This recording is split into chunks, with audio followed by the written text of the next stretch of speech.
With Bitcoin up 4 straight months since the September bottom and 14 months in this cycle from the bear market low in November of 2022, there is a feeling in the market that Bitcoin could go on to make massive gains. In particular, breaking previous records because this time is different.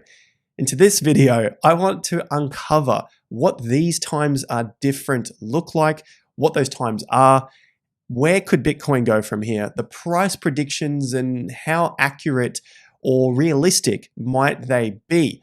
Hit the like and subscribe button. We've got a lot to unpack and get through in today's video. You guys know the deal, where you're at your home of macro cycle analysis. We've got plenty of that coming up as well. Links to the top of the video description for our free TIA crypto and economic report. We do more than just look at altcoins and get degenerate about things. Okay, let's start off with the macro cycle before we get into the price predictions of Bitcoin and how realistic they might be. Now, it's important to get through this because we're here as holistic traders and investors to understand the market at large and not get too caught up in the day-to-day ups and downs of Bitcoin.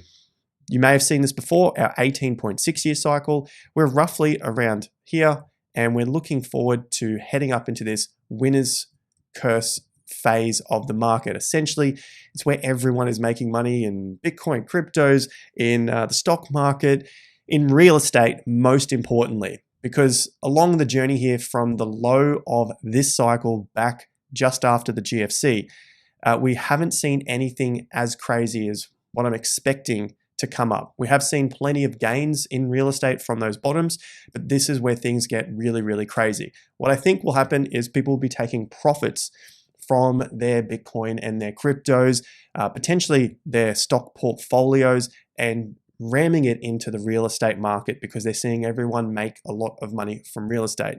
We have a lot of time to cover that, and I just wanted to bring that up at the beginning because we're looking at the macro cycle here and what is possible for Bitcoin, I think, over the next couple of years. Now, how on earth can this be happening when we have several data points continuing to be thrown at us day to day that should suggest the markets should collapse relatively soon?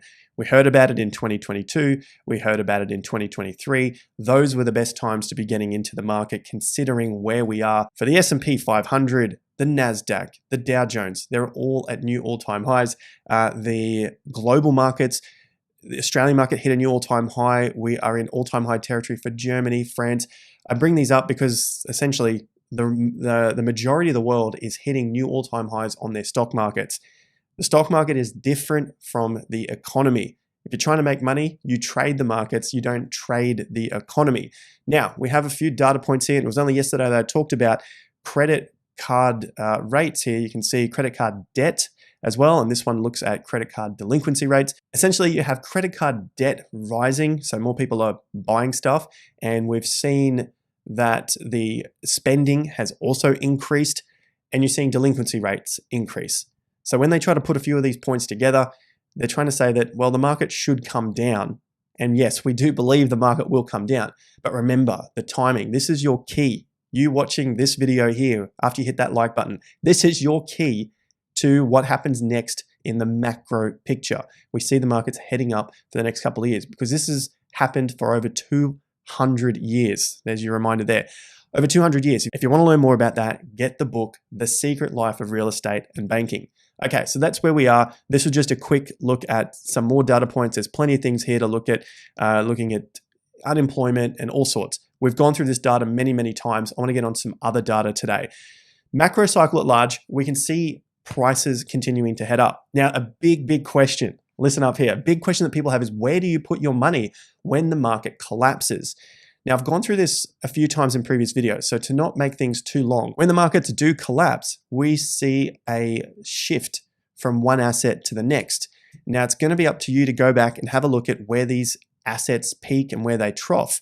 But as a quick one, real estate peaked roughly 2006. The stock market peaked in 2007. Gold peaked in 2008. Wait a second. The US dollar also saw a run up here. So you want to basically see US dollars going up when things are crashing because people fly to the US dollar to hold money in cash. And no, the US dollar typically doesn't collapse in these times when the majority think it will happen, and they think it will happen this time because this time's different. Forget that aside. So you could see the safety in the US dollar, and then gold also peaked in 2011. So gold had a peak roughly 2008 and fell from that point. And as gold was falling, the stock market was bottoming. So if you can rotate and get this entirely accurate, you could go from real estate into the stock market, which is going to be very difficult. I'm not saying to do any of this, but if you wanted to get those exact peaks, well, your real estate was 2006, your stock market was 2007, gold was 2008, then you could possibly hold some dollars for a period of time until the stock market bottomed. Then you could throw it all back into the stock market and ride that market up because the stock market had better gains than gold at that period going into 2011. And then you could look like an absolute genius, sell your gold into the stock market again if you happen to hold the gold instead of the stock market, or you could sell it into real estate because, well, real estate bottomed in roughly 2011, 2012. So if you think you can cover all of those pieces of the puzzle across a period of time where things are going to look like the world is collapsing and never coming back, and that roughly took about 6 years, 2006 into 2012, then you're going to do better than 99.9999% of people. I don't think I'm that good, but when we look back in history, and obviously hindsight's way easier, that's essentially what happened. You can see certain markets peak and then start to roll over. As I said in the intro, it's important to have a look at the whole market as holistic investors because it's made up of multiple sectors, commodities, the stock market, real estate, and of course this new industry, Bitcoin, cryptocurrencies, which a lot of people are looking at as being this time is different. So I want to try and squash that because it screws everyone who believes that every single cycle. I'm not talking about only in my lifetime. It's from researching it from years and years gone by, previous cycles. The 1920s, they all thought this time was different, with stocks being a new thing. Can you believe it? The public was allowed to invest into stocks early 1900s. That was a new thing for them after the First World War. Everything went up crazily, as we know from history. They believed this time was different. Everyone's going to get rich and stay rich. Obviously, after that, everyone was poor and they stayed poor for a very, very long time. So for BTC, we have a short term, we have a long term. Short term, Bitcoin is showing some strength here. Day after day, it's breaking through significant levels. It's broken through 45, it broke through 43.8, and it held above 42.2. Now I've got two particular areas above. 46.5, which is our change in character bar. And if you guys have been following since April 2021, so coming up to 3 years now, this is the same rule that we used back then on BTC to understand whether Bitcoin was going to push to new fresh highs after it just put in a new all-time high. Everyone was exuberant. They were just hoping for 80 grand, and the masses, your YouTube influencers, were telling you 80 grand. I went on Cryptos Are Us with George, and everyone was looking for 80 grand. I just said, if it doesn't break this bar here, you can see the significance, it's not going to make it to those prices. Obviously, that is not what the masses want to hear as the market comes up. So this is why I'm just watching this particular bar, high volume, after a significant top, in this case was an all-time high, market change of behavior, crashed down, and it just could not find its way back to those levels. So in this case, if the market breaks above this, that is going to signify that, well, even if we do get a pullback, it's not going to be anything too severe that would correct this into a new bear market. So yeah, keep our eye on 46,500, and then of course that top there at $49,000, which was the ETF hype news, your ETF correction. Now we're trying to work our way back to those levels. That's the short term.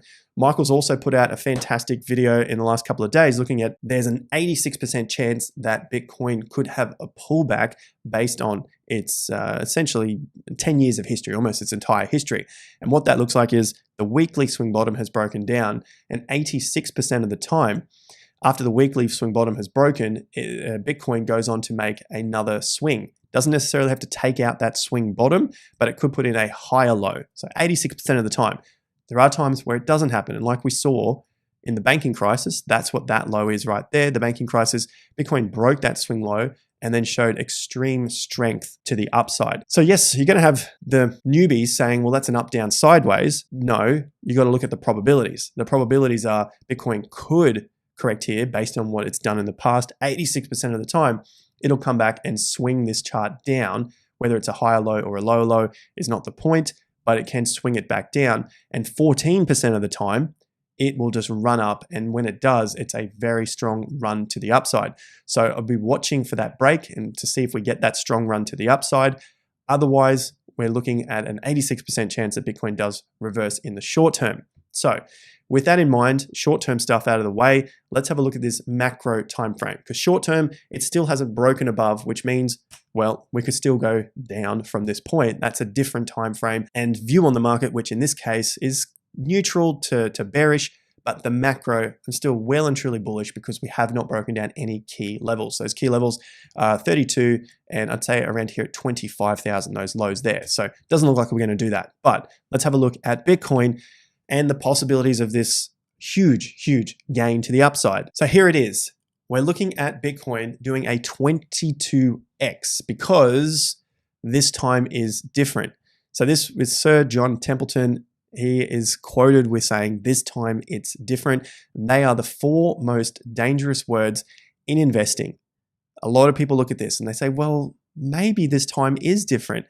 And I think it's important to break the two apart. It's not that this time is different. It's typically that they rhyme, which might sound like it's different, but the cycle is a cycle and it will do its thing. Now, the main thing, or the main point that people bring up with this time it's different, if I think I've got a few here, is that the ETF is here and it doesn't look like things want to collapse and we could go on and make these 22Xs, which would take us past previous returns that Bitcoin has done. So Bitcoin did a 22x last cycle, and people are hoping that it does a 22x this cycle, or at least a 22x, which would put it to $340,000 BTC. Now I want to, I guess, be the bearer of bad news, or just try and keep things a little bit more level-headed. And I appreciate all of the comments here. I'm not trying to rip anyone apart whatsoever. Looking at this one here, very, very well put. Jason, your analysis is usually spot on, so I'm very careful not to bet against you. By all means, do your own thing, okay? I can also be wrong, and I am wrong. I really don't like to use this time as different phrase. Please don't. But doesn't it matter that ETFs are buying more than newly minted Bitcoin by miners? On the one hand, it does matter because obviously that's going to be price appreciation. On the other hand, Bitcoin's total market cap is far greater than previous cycles. So previous cycles, the market cap was lower, which makes it easier to pump the price. And I'm not saying this time you can't pump the price because obviously there's more money coming in, but you need that more money to pump a bigger market cap itself. So this time is different in the sense that we have a different narrative, but is it really that different when it comes to the supply and demand? We need more demand because the prices are higher and we have a bigger market cap. We have a bigger market cap to move. Bitcoin's current market cap, beautiful number there, $888 billion. Let's call it $1 trillion. Now to get it to 2, 3, 4 trillion, you need a lot more money than what you did when it was sitting at 100 billion or $10 billion. That's should be pretty simple, and I suspect the majority of you guys watching understand that. So the bigger the market cap gets, which is this, the more money that has to come in order to push that price the same percentage as what it did previously. For example, $100 billion market cap to $200 billion market cap, you need $100 billion. Of course, we're just going to put those things aside where 10 billion actually moves 100 billion because of how crypto is illiquid. That aside, 100 billion to double. When Bitcoin's at $1 trillion, it's going to need another $1 trillion to double. See how as we grow, the possibility of this time is different is unlikely because the narrative is different. So what does that look like on the chart and what price does that equal up to? Well, from the post here, from the cycle low, 15,500, a 2100% return would be roughly around $340,000. Now I've got those numbers from the previous cycle here. There's your cycle low, roughly $3,000, 3,100 to the peak at $69,000. So 2100%, which is a 22x. From the cycle low, there's your 2100%, roughly around $340,000. And as for the bull market that Bitcoin is in previous cycles, it's never done the same percentage or more of gains that it did in the previous cycle. And so when you look at 3 data points here, well, the outcome is 0%. Now we only have 3 data points. Maybe this time is different. We don't want to say that this time is different. Maybe it's the same. How's that?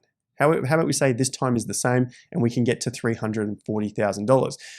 But for Bitcoin to get to $340,000 from the current prices at 45 grand to this level is about 630 or 640%, which is about, call it around a 7x. And so if we're doing a 7 times $45,000, well, 7 times 45,315. So let's do 7.5x, basically right to that target there of $340,000. So from the current price, Bitcoin would have to do a 7.5x. Probably unlikely. So if you're only getting into Bitcoin now, that's why the majority say, forget Bitcoin, go and gamble on altcoins. And that's all going to come down to how much money you have, how much your risk tolerance is, how much time you have to research as well. If you want something simple, maybe Bitcoin doubles from this point. Maybe it does 3 times. Maybe Ethereum does 3, 4, 5 times from its current price. And so if you want to get greedier or if you want higher returns, more than a 10x, it's unlikely that Bitcoin is going to get that for you. I think most understand that now. And so you're going to have to look elsewhere. And that's how the game of money rotates into stuff that's going to give you bigger and bigger returns, because most continue to miss out on that next greatest thing.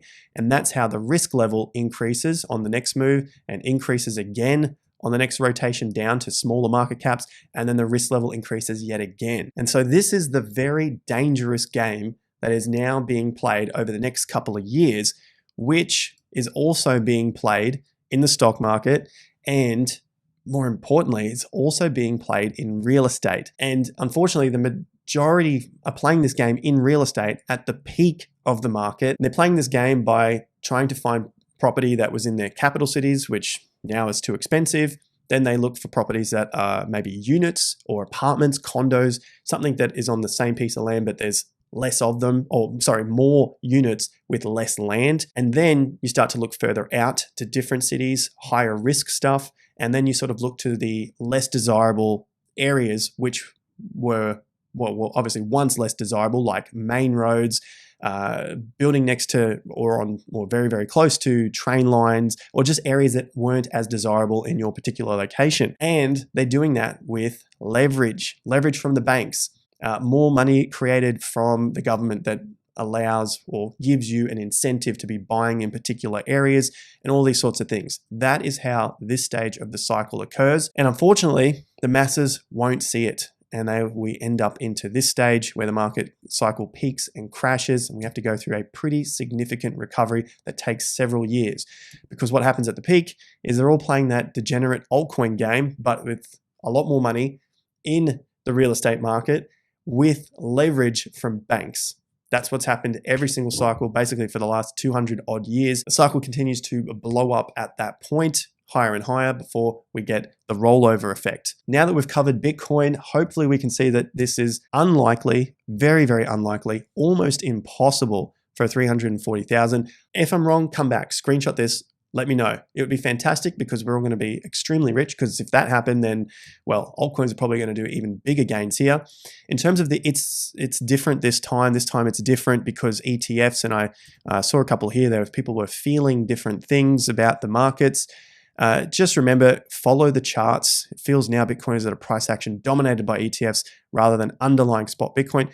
Yeah, potentially, but you need more money to get these things up. Come back to the charts, follow what's going on in the chart themselves, and keep the emotions aside. Keep the emotions for when you've taken the profits so that you can go and spend those beautiful profits on something that is fun, that you can use physically, as opposed to getting great feelings in your jellies throughout the Bitcoin cryptocurrency cycle. Like and subscribe. We got plenty more coming your way throughout the crypto and Bitcoin bull market, and of course leading into this peak of the 18.6 year cycle. Thanks again. Quick shout out to the guys that said hello today. Steve at the gym this morning, been watching for over a year now, and Michael that was eating a tuna sandwich down at the bakery yesterday. See you at the next video. Peace out, guys.